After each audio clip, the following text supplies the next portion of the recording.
The speech I chose was by Maya Angelou. It was one of her most powerful and best speeches to me besides Phenomenal Woman.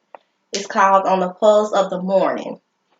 She became the second poet in history to speak at a presidential inauguration when she read this poem.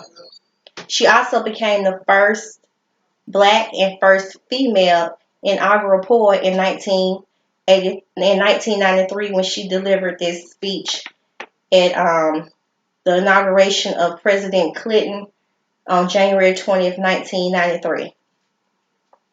A rock, a river, a tree, host to species long since departed, mark the mastodon, the dinosaur who left dry tokens of their sojourn here on our planet floor. Any brood alarm of their hastening doom is lost in the gloom of dust and ages. But today the rock cries out to us clearly, forcefully, "Come, you may stand up on my back and face your distant destiny, but seek no haven in my shadow. I will give you no hiding place down here. You created only a little lower than the angels have crouched too long in the bruising darkness, have lain too long, face down in ignorance, your mouth spelling words, armed for slaughter. The rock cries out today. You may stand on me, but do not hide your face. Across the wild of the world, a river sings a beautiful song. Come rest here by my side, each of you a bordered country, delicate and strangely made proud, yet thrusting peacefully under siege. Your arms struggle for profit, have left collars of waste upon my shores, current of the breeze upon my breast.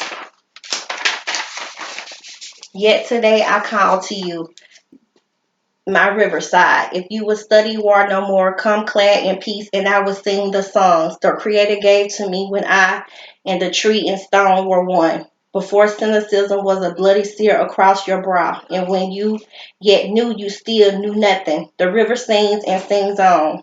There is a true yearning to respond to the singing river in the wise rock.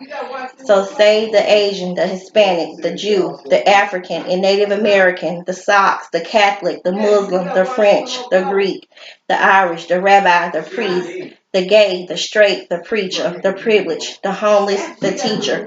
They all hear the speaking of the tree. Today the first and the last of every tree speaks to humankind. Come to me, here beside the river. Plant yourself beside me, here beside the river. Each of you, descendant of some passed on, traveler has been paid for. You who gave me my first name, you Pony, Apache, Seneca, you Cherokee Nation who rested with me, then forced on my bloody feet, left me to the employment of other seekers, desperate for gain, starving for gold. You, the Turk, the Swede, the German, the Scot, you, the Ashanti, the Yubaru, the crew, bought, sold, stolen, arriving on a nightmare, praying for a dream.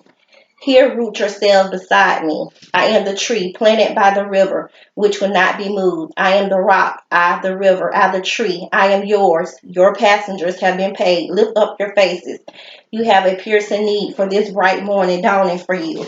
History, despite its rich in pain, cannot be unlived, and if faced with courage need not be lived again.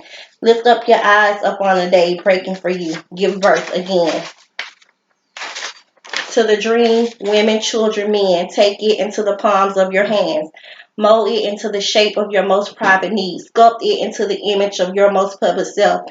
Lift up your hearts. Each new whole hours, new chances for new beginnings. Do not be wedded forever to fear yoke eternally to bruisedness. The horizon leans forward, offering you space to place new steps of change. Here on the pulse of this fine day, you may have the courage to look up and out to me, the rock, the river, the tree, your country. No less to Midas than to the menacing, no less to you than now the mastodon den, here on the pulse of this new day. You may have the grace to look up and out, and into your sister's eyes, and to your brother's face, your country, and simply say, very simply with hope, good morning.